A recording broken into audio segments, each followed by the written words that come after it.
हमारे समाज में जो लोग हैं वो अलग अलग क्षेत्रों से आते हैं और जिनका अपने अपने क्षेत्रों में बहुत ही महत्वपूर्ण योगदान होता है, चाहे वो आध्यात्मिक क्षेत्र हो, चाहे राजनीतिक क्षेत्र हो, चाहे व्यापारिक क्षेत्र हो, चाहे स्टूडेंट विद्यार्थी ही जीवन क्यों ना हो, चाहे गृहिणी की उपयोगिता हो, महिलाओं की भागीदारी हो, योगदान उनका हो, तो अलग अलग क्षेत्रों में अलग अलग योगदान सभी के हमेशा से रहे हैं, चाहे समाज सुधारक ही क्यों ना हो।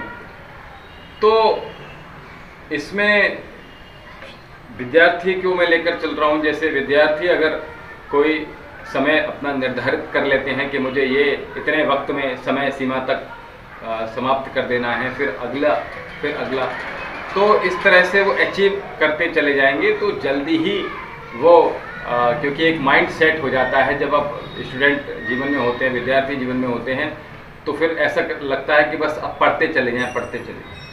ऐसे ही जो अब हमारे जो समाज सेवी हैं उनसे भी मैं आह्वान करता हूं कि वो भी जो भी उनके समाज हित के कार्य हैं वो किसी एक विशेष दिन के लिए ही ना छोड़ें, वो जब दिखे तब तुरंत उसको कर डालें।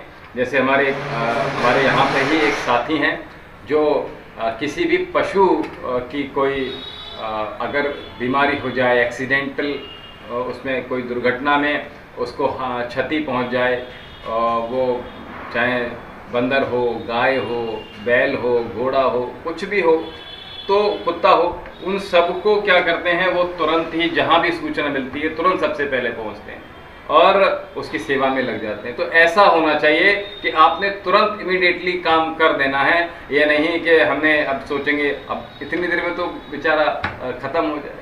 तो ऐसे ही राजनीतिक क्षेत्र है, राजनीतिक क्षेत्र में भी सरकारें क्या करती हैं, जब उनका इलेक्शन आने को होता है, 1-2 वर्ष रह जाता है, तभी वो नई भर्तियां निकालेंगी, नई सड़कों के लिए काम करना शुरू करेंगे और समाज हित में जितने कार्य हैं तभी करना शुरू करते हैं, तब तक वो अगली सरकार आ जाती है। तो जो पिछले कार्य हैं वो वैसे ही लटक जाते हैं।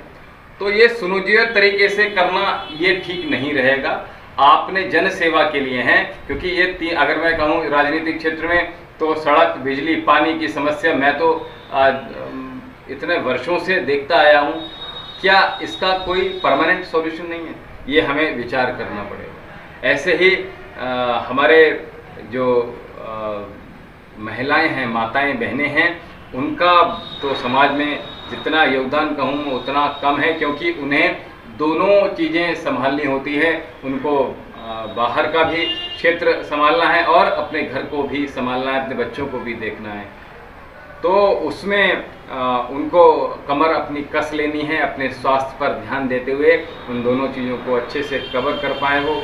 इसलिए तो इस तरह से वो कल पर, हमारे जितना भी समाज है, कल पर टालने का प्रयास ना करे और कभी भी आज के काम को कल पर नहीं टालना चाहिए, क्योंकि कबीर जी के दोहे से हमें जीवन में जो समय के महत्व का पता चलता है।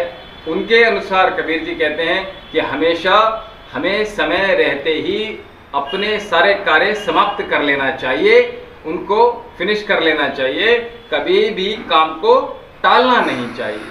क्या पता अगला ही पल प्रलय हो जाए, अगला पल में वो रहे ना रहे। अब देखो पिछले कुछ वर्षों में लोग पहाड़ों पर उत्तराखंड में घूमने गए थे और अचानक से एकदम से बाढ़ आ गई, पता नहीं चला। और अभी हाल फिलहाल की बात है, 5 लोग पिकनिक मनाने के लिए घूमने गए थे, अचानक से पानी का बहाव आया और बहते चले गए। तो व्यक्ति के जीवन का कुछ भी पता नहीं है, कुछ भी पल कह दे कि ये निश्चित होने, ये अगले पल में निश्चित हो जाएगा, ऐसा संभव नहीं है। तो व्यक्ति को काल करे सो आज कर और आज करे सो आज। कबीर जी बड़ा प्यारा लिखते हैं, क्या काल करे सो आज कर, काल करे सो आज कर, आज करे सो